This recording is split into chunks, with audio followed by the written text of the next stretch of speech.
75 ವರ್ಷ ಏನ್ ಮಾಡ್ತಾ ಇದ್ರಿ ಇವರು? ಸೊ ಮೊದಲನೇದಾಗಿ ನಾನು ಹೇಳ್ತಾ ಇರ್ತಕ್ಕಂಥದ್ದು ಇವರಲ್ಲಿರ್ತಕ್ಕಂಥ 3 ಪಿಲ್ಲರ್ಗಳು ಏನು RSS BJP RSS ಅಂತ ತವರ ಮನೆ RSS ಇದೆಯಲ್ಲ, RSS ನ 3 ಜನ ದೊಡ್ಡ ದೊಡ್ಡ ನಾಯಕರುಗಳು ಕ್ವಿಟ್ ಇಂಡಿಯಾ ಮೂವ್ಮೆಂಟ್ ಅಲ್ಲಿ ಯಾಕೆ ಎಲ್ಲಿವರೆಗೂ ಹೋಗ್ಲಿಲ್ಲ ಇವರು?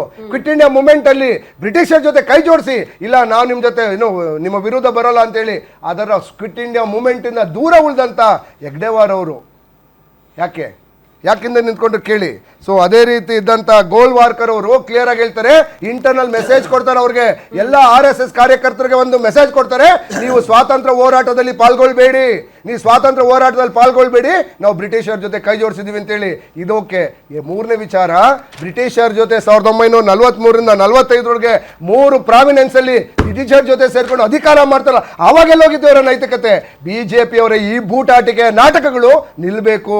ನಾನು ಕೇಳ್ತಾ ಇರ್ತಕ್ಕಂಥದ್ದು, ನೀವು ಯಾವ ನೈತಿಕತೆ ಇದೆ ನಿಮಗೆ? ಸ್ವಾತಂತ್ರ್ಯದಲ್ಲಿ ನೀವು ಇಲ್ಲ. ಸ್ವಾತಂತ್ರ್ಯದಲ್ಲಿ 1911ರಲ್ಲಿ ಇದನ್ನು ಬರೆದಿದ್ದು ರವೀಂದ್ರನಾಥ ಟಾಗೋರ್ ಅವರು ಬರೆದಿದ್ದು. ಅದು ಹಾಳಾಗೋಗ್ಲಿ, ಅದು ವಿಚಾರ ಇರ್ಲಿ ಶ್ರುತಿ ಅವರೇ. ಮೂರನೇ ವಿಚಾರ ಕೇಳ್ತೇನೆ, ಇಲ್ಲಿವರೆಗೂ ಇವರು ಒಂದೇ ಮಾತನ್ನು ಯಾವ ತರ ಒಂದಿನಾಡಿದ್ದಾರೆ ಬಿಜೆಪಿ ಕೇಳಿ? ಇವರ ಬಿಜೆಪಿ RSS ಕಚೇರಿಯಲ್ಲಿ ರಾಷ್ಟ್ರಧ್ವಜ ಆರಿಸಿರ್ಲಿಲ್ಲ. ಇವ್ರು ಹೇಳ್ತಾರೆ ನಾವು ದೇಶ ದೊಡ್ಡದು, ದೇಶ ಮೊದಲು, ರಾಷ್ಟ್ರ ಮೊದಲು ಅಂತೇಳಿ.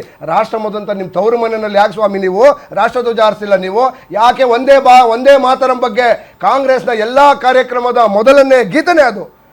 ಅದನ್ನ ಶುರು ಮಾಡ್ತೇವೆ. ನಮಗದನ್ನ ಇವರು ನಮಗೆ ಹೇಳೋ ಏನು ದೇಶ ಪ್ರೇಮದ ಬಗ್ಗೆ ಮತ್ತೆ ದೇಶ ಇದ್ರ ಬಗ್ಗೆ ಮಾತಾಡೋ ಅವಶ್ಯಕತೆ ಇಲ್ಲ. ಇಲ್ಲಿವರೆಗೂ ಬಿಜೆಪಿಯ ಯಾವುದೇ ಒಂದು ಕಾರ್ಯಕ್ರಮದಲ್ಲಿ ಒಂದೇ ಭಾರತ ಒಂದೇ ಮಾತರಂ ಬಗ್ಗೆ ಯಾಕೆ ಮಾತಾಡಿಲ್ಲ? ಇವತ್ತು ಯಾಕೆ ಅಂತ ಹೇಳಿದ್ರೆ ಕೇವಲ ಏನು ರಾಜಕೀಯ ಮಿನಿಸ್ಟರ್ ಅವ್ರಿಗೆ ಬೇಕಾಗಿದೆ. ಯಾರಿಗೆ? ಹಿಂದೆ ಒಬ್ರು ಅನಂತ್ ಕುಮಾರ್ ಹೆಗ್ಡೆ ಅವರು ಈ ರೀತಿ ಕಾಂಟ್ರವರ್ಸಿ ಮಾಡಿ ಮಂತ್ರಿ ಆಗಿದ್ರು. ಅದೇ ರೀತಿ ತಮ್ಮ ದೆಹಲಿಯ ನಾಯಕರ ಮೆಚ್ಚಿಸಲು ಈ ರೀತಿ ಮಿನಿಸ್ಟರ್ ಸಿಗುತ್ತೆ ಅಂತೇಳಿ ದೆಹಲಿಯ ನಾಯಕರನ್ನ ಮೆಚ್ಚಿಸಲು ಮಾಡ್ತಾ ಇರ್ತಕ್ಕಂಥ ಈ ರೀತಿಯ ನಾಟಕ.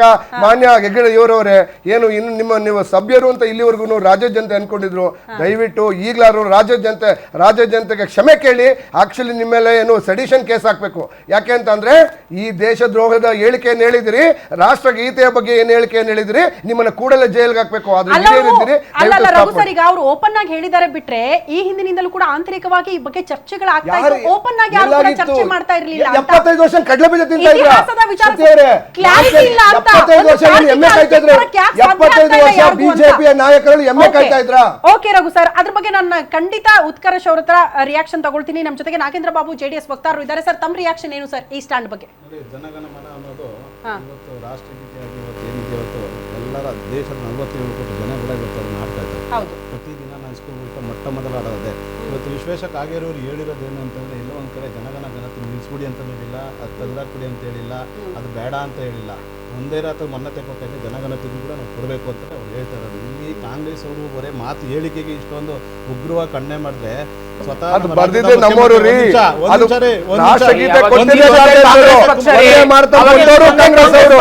ಈ ದೇಶಕ್ಕೆ ಈಗ ಆ ವಿಚಾರದಲ್ಲಿ ಈ ಹೇಳಿಕೆಯನ್ನು ಇಷ್ಟೊಂದು ಉಗ್ರವಾಗಿ ತಗೊಂತಾ ಇದ್ದಾರೆ ಅಂದ್ರೆ CM ಅವರು ಒಂದು ಸಿಂಧೂರ ಆಪರೇಷನ್ ಹೇಳಿಕೆಯಲ್ಲಿ ಇದರಲ್ಲಿ ಪಾಕಿಸ್ತಾನದಲ್ಲಿ ಟಿವಿದಲ್ಲಿ ವಿಜೃಂಭಣೆ ನಡೀತು. ಎಲ್ಲಾ ಡಿಜಿಟಲ್ ಬಂತು, ಎಲ್ಲ ಮೀಡಿಯಾಗಳು ಬಂತು, CM ಫೋಟೋಗಳು ಬಂತು ಪಾಕಿಸ್ತಾನದಲ್ಲಿ. ಆಗ ಇವ್ರನ್ನ ನಾವು ತೆಗಿಬೋದಾ? ದೇಶದ್ರೋಹಿಗಳಂತಾನೆ ಪಾಕಿಸ್ತಾನದಿಂದ ಕಳ್ಸ್ಬಿಡೋದಾ? ಅದೇ ರೀತಿ ವಿಧಾನಸೌಧದಲ್ಲಿ ಸೈನಿಕರ ಮಾನಸಿಕತೆ ಪ್ರಶ್ನೆ ಮಾಡ್ತಿರಲ್ಲ. ಸ್ಟ್ಯಾಂಡ್ ನಿಂತ್ಕೊಂಡ್ರೆ ನಂದೊಂದು ಪ್ರಶ್ನೆ ಇದೆ. ಈ ರೀತಿ ಸ್ಟ್ಯಾಂಡ್ ನಿಂತ್ಕೊಂಡ್ರೆ ಮಹಾತ್ಮ ಗಾಂಧಿ ಹೇಳ್ತಾರೆ ಹೋರಾಟ ಪಾರ್ಟಿ ಕಟ್ಟಿತಾವು ಅದನ್ನ ಡಿಸೈನ್ ಮಾಡಿ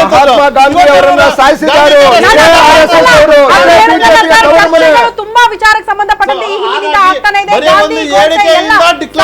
ವಿಚಾರಕ್ಕೆ ಸಂಬಂಧಪಟ್ಟಂತೆ ಈಗಲೂ ಜ್ವಲಂತವಾಗಿ ಅದ್ರ ಬಗ್ಗೆ ಚರ್ಚೆ ಆಗ್ತಾ ಇದೆ. ಯಾರು ಕೂಡ ತಾರ್ಕಿಕ ಅಂತ್ಯಕ್ಕೆ ಬರಕ್ ಸಾಧ್ಯ ಆಗಿಲ್ಲ. ಚರ್ಚೆಗಳು ಆಗ್ತಾನೆ ಇರುತ್ತೆ, ಬಟ್ ಹೊಸ ವಿವಾದಗಳು ಯಾಕೆ ಅಂತ RSS ವಿಚಾರ ತಗೊಂಡ್ರಿ ಇವ್ರು ಮೊನ್ನೆ. RSS 147 ಕೋಟಿ ಜನಸಂಖ್ಯೆಗೂ ಗೊತ್ತಾಯ್ತು RSS ಅಂದ್ರೆ ಏನು ಅನ್ನೋದನ್ನ ಸ್ವಯಂ ಸೇವಕ ಸಂಘದ ಕಾರ್ಯವೈಖರಿನ ಇಡೀ ದೇಶ ತಿಳಿಸಿದ ಕೀರ್ತಿ ಏನಿದೆ ಕಾಂಗ್ರೆಸ್ ಪ್ರಿಯಾಂಕಾ ಖರ್ಗೆ ಇರ್ಬೋದು. ಅದೇ ರೀತಿ ಜನಗಣ ಬಗ್ಗೆ ಹೇಳ್ತಾ ಇದ್ದಾರೆ. ಚರ್ಚೆ ಅಂತ ಹೇಳಿದ್ರೆ ತೆಗಿಬೇಕಂತ ಇಲ್ಲ. ಈ ವಿಚಾರದಲ್ಲಿ ಏನ್ ಮಾಡ್ತಾರೆ ಅಂದ್ರೆ, ಈ ವಿಚಾರ ಇತಿಹಾಸ ಪುಟದಲ್ಲಿ ಇರುವಂತದ್ದು ಜನಗೆ ಇವತ್ತಿನ ತಲೆಮಾರಿಗೆ ಗೊತ್ತಾಗಬೇಕಾದ ವಿಚಾರವಾಗಿದೆ.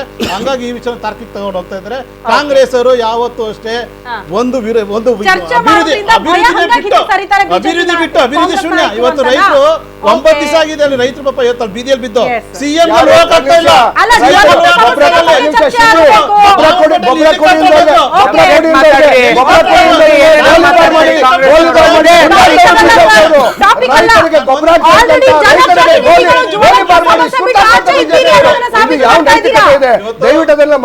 ನಾನು ಹೇಳ್ತಾ ಇರೋದು ಜ್ವಲಂತ ಸಮಸ್ಯೆಗಳ ಬಗ್ಗೆ ರಾಜ್ಯ ಅಲ್ಲ ದೇಶದಲ್ಲೂ ಕೂಡ ಅನೇಕ ಜ್ವಲಂತ ಸಮಸ್ಯೆಗಳಿದೆ. ಚರ್ಚೆ ಮಾಡಿದ್ರೆ ಸಾಕಷ್ಟಿದೆ, ಬಟ್ ಅದನ್ನ ಬಿಟ್ಟು ಬೇಡದೇ ಇರೋ ಚರ್ಚೆಗಳು ಬರುತ್ತೆ ಪದೇ ಪದೇ ಅಂತ. ಬಾಗಲಕೋಟೆಗೆ ಹೆಲಿಕಾಪ್ಟರ್ ಹೋಗ್ತಾರೆ ಅಂತಿಮ ದರ್ಶನ ಮಾಡಕ್ಕೆ ಮೇಟಿ ಅವ್ರದ್ದು. ಅಲ್ಲೇ ಇರೋಂತ ರೈತರ ಹತ್ರಕ್ಕೆ ಹೋಗಕ್ಕಾಗಿಲ್ಲ ಸಿಎಂ ಇವತ್ತು. ಅಂದ್ರೆ ನಮ್ಮ ರಾಜ್ಯ ರೈತರು ಯಾವ ರೀತಿ ಕಡೆಗಣನೆ ಮಾಡ್ತಾ ಇದೆ.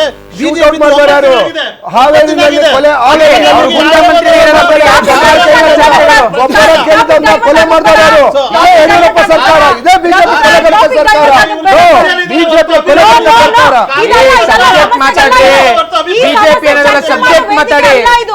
ಈ ಸಮಸ್ಯೆಗೆ ಚರ್ಚೆ ಮಾಡೋ ವೇದಿಕೆ ಅಲ್ಲ. ನಮ್ಮ ಪ್ರಶ್ನೆ ಇರೋದು ನಿಮ್ಮ ಮನಸ್ಸಲ್ಲಿರುವಂತಹ ರಾಷ್ಟ್ರಗೀತೆ ಬಗ್ಗೆ. ಇತಿಹಾಸವನ್ನ ತಿರುಚೋ ಪ್ರಯತ್ನ ಆಗಿದೆಯಾ? ಇತಿಹಾಸವನ್ನ ತಿರುಚಿದ್ದನ್ನ ಮುನ್ನೆಲೆಗೆ ತರ್ತಿದ್ದೀರಾ? ಮುಕ್ತವಾಗಿ ಅದ್ರ ಬಗ್ಗೆ ಚರ್ಚೆ ಆಗಬೇಕು ಅಂತ ಅಬ್ದುಲ್ ರಜಾಕ್ ಅವರೇ ಹೆಂಗ್ ನೋಡ್ತಿದ್ದೀರಿ ಇದನ್ನ ತಾವು? ನೋಡಿ, ರಾಷ್ಟ್ರಗೀತೆಯನ್ನು ಬ್ರಿಟಿಷರು ಈ ದೇಶವನ್ನು ಬಿಟ್ಟು ಹೋದ 3 ವರ್ಷಗಳ ನಂತರ ನಾವು ಅಳವಡಿಸ್ಕೊಂಡ್ವಿ. ಸಂವಿಧಾನದ ಒಂದು ಸಭೆಯಲ್ಲಿ ನಾವು ಕೂತ್ಕೊಂಡು ಇದನ್ನು ನಾವು ರಾಷ್ಟ್ರಗೀತೆ ಮಾಡ್ತೀವಿ ಅಂತ ಹೇಳ್ಕೊಂಡ್ವಿ. ಇವಾಗ ಅದೇ ಕಾಲದಲ್ಲಿ ಸ್ವತಃ ರವೀಂದ್ರನಾಥ್ ಟ್ಯಾಗೂರ್ ಅವ್ರಿಗೇನು ಈ ಪ್ರಶ್ನೆ ಇದೇ ಜನಸಂಘನವರು ಮಾಡಿದ್ರು. ಕಿಂಗ್ ಜಾರ್ಜ್ 5ಗೆ ನೀವು ಸ್ವಾಗತಿಸೋಗೋಸ್ಕರ ಈ ಹಾಡನ್ನು ಹಾಡಿದ್ದೀರಾ ಅಂತ. ಆವತ್ತು ಅದೇ ಮಾತಿಗೆ ಅವರು ಉತ್ತರ ಏನು ಕೊಟ್ಟರು ಅಂತ ಹೇಳಿದ್ರೆ, ಇದು ವಿಭಿನ್ನತೆಯಲ್ಲಿ ಏಕತೆಯನ್ನು ಆಚರಿಸುವ ಒಂದು ಗೀತೆ ಜನಗಣಮನ ಆಗಿರುತ್ತೆ ಅಂತ. ಈ RSSನವ್ರಿಗೆ ದೇಶಭಕ್ತಿಗೆ ತುಂಬ ದೂರ ಇದೆ. ಇವರು ನಮ್ಮ ರಾಷ್ಟ್ರಧ್ವಜವನ್ನು 2002ರವರೆಗೂ ಇವರು ಹಾಯಿಸ್ಟ್ ಮಾಡಲೇ ಇಲ್ಲ, ಅದನ್ನು ಹಾರಿಸಲೇ ಇಲ್ಲ. ಅದು ಓಪನ್ ಸತ್ಯ, ಪ್ರತಿಯೊಬ್ಬರಿಗೂ ಗೊತ್ತು. ರಾಷ್ಟ್ರಧ್ವಜ ರಾಷ್ಟ್ರಪಿತಾರ ಹೆಸರು ಬಂತು ಅಂತ ಹೇಳಿದ್ರೆ ಇವರು ಮಹಾತ್ಮ ಗಾಂಧಿಯವರ ಪ್ರತಿಮೆ ಮಾಡಬೇಕಾಗಿತ್ತು ಮೊದಲು. ಆದರೆ ಮಹಿಮೆ ಸರ್ದಾರ್ ಪಟೇಲ್ರಿಗೆ ಕೊಟ್ಟು ಅವರ ಪ್ರತಿಮೆಯನ್ನು ಮಾಡಿದ್ರು. ರಾಷ್ಟ್ರಪಿತ ಅಂದರೆ ಇವ್ರಿಗಾಗಲ್ಲ. ಗೋಡ್ಸೆನಾ ಗಾಂಧಿನ ಅಂತ ಇವರು ಕೇಳಿ ನೋಡಿ, ಯಾವತ್ತಿಗೂ ಇವರು ಗೋಡ್ಸೆ ಅಂತಲೇ ಹೇಳ್ತಾರೆ, ಆದರೆ ಗಾಂಧಿ ಅಂತ ಹೇಳಲ್ಲ. ಅವರ ಹತ್ಯೆ ಮಾಡಿದವರು ಇವರೇನೆ, RSSನವರೇನೆ. ಇವತ್ತು ನಾನು ಒಂದೇ ಪ್ರಶ್ನೆ ಮಾಡೋಕ್ಕೆ ಹೇಳ್ತೀನಿ. ಇವತ್ತು ರಾಷ್ಟ್ರೀಯತೆಯ ಒಂದು ಪಾಠವನ್ನು ಕಲಿಸೋರು, ರಾಷ್ಟ್ರೀಯತೆ ಬಗ್ಗೆ ಮುಸಲ್ಮಾನರನ್ನ ಪ್ರಶ್ನೆ ಮಾಡೋರು ನನ್ನ 3 ಪ್ರಶ್ನೆಗಳಿಗೆ ಉತ್ತರ ಕೊಡಿ. ಭಾರತ್ ಮಾತಾ ಕಿ ಜೈ ಅಂತ ಹೇಳಿದ್ರು ನಿಮ್ಮಿಂದ ನಾ ಪಾಠ ಕಲಿಬೇಕಾಗಿದೆ ರೀ ಅಬ್ದುಲ್ ರಜಾಕ್. ಏನ್ ಮಾತಾಡ್ತೀರಿ? ಭಾರತ್ ಮಾತಾ ಕಿ ಜೈ ಅಂತ ಹೇಳೋಂತ ನೈತಿಕತೆ ಇಲ್ಲ, ಒಂದೇ ಮಾತ್ರ ಗೀತೆ ಆಡೋಕೆ ನೈತಿಕತೆ ಇಲ್ಲ. ನಿಮ್ಮಿಂದ ನಾವು ದೇಶದ ಪಾಠ ಕಲಿಬೇಕಾ? ಏನ್ ಮಾತಾಡ್ತೀರಿ?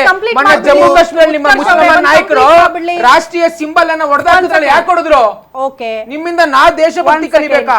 ಏನ್ ತಮಾಷೆ ಮಾಡ್ತೀರಿ ಬೆಳಗ್ಗೆ ಬೆಳಗ್ಗೆ ನೀವು? ಮೂರೇ ಪ್ರಶ್ನೆ ಕೇಳಕ್ ಇಷ್ಟಪಡ್ತೀನಿ.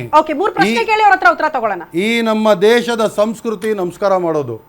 ಇವರು ಇವತ್ತಿಗೂ ಈ ತರ ಇಸ್ರೇಲ್ ತರ ಏನ್ ಗೊತ್ತಾ, ಅದು ನಾವು ಮೇಲಿಂದ ಬ್ರಿಟಿಷ್, ಕೆಳಗಡೆಯಿಂದ ದೇಶದವರು, ಇಲ್ಲ ಮೇಲಿಂದ ನಾವು ಭಾರತೀಯರು, ಕೆಳಗಡೆಯಿಂದ ಬ್ರಿಟಿಷ್, ಅರ್ಧಕ್ಕರ್ಧ ಅಂತ ಅದು ತೋರಿಸ್ಕೊಳ್ಳೋದು ಇವರು.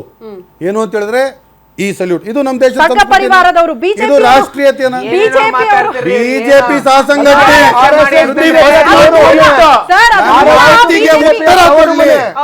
ನಮ್ಮ ದೇಶದ ಸಂಸ್ಕೃತಿ, ನಮ್ಮ ದೇಶದ ಸಂಪ್ರದಾಯ ನಮಸ್ಕಾರ ಮಾಡೋದು. ನಮ್ಮ ದೇಶದ ಸಂಸ್ಕೃತಿ, ನಮ್ಮ ದೇಶದ ಸಂಪ್ರದಾಯ ನಮಸ್ಕಾರ ಮಾಡೋದು. ಈ ಸಲ್ಯೂಟ್ ಇದೆಯಲ್ಲ, ನಾಜಿ ಸಲ್ಯೂಟ್, ನಮಸ್ಕಾರ ಮಾಡೋ ನಮ್ಮ ದೇಶದ ಸಂಸ್ಕೃತಿ ಭಾರತ್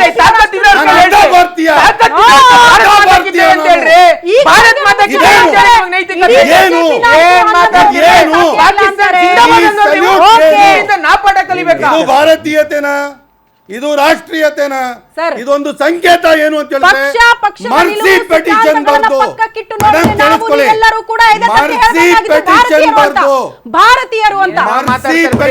ಬರ್ದು ನಿಮ್ಮ ನಿಷ್ಠಾವಂತ ಗುಲಾಮನಾಗಿರ್ತಿ ಅಂತ ಬರ್ದವರು ಅವರ ಚೇಲಗಳು ಇವತ್ತಿಗೂ ಕೂಡ ನಾನು ಅರ್ಧ ಬ್ರಿಟಿಷ್ ಅರ್ಧ ಭಾರತೀಯ.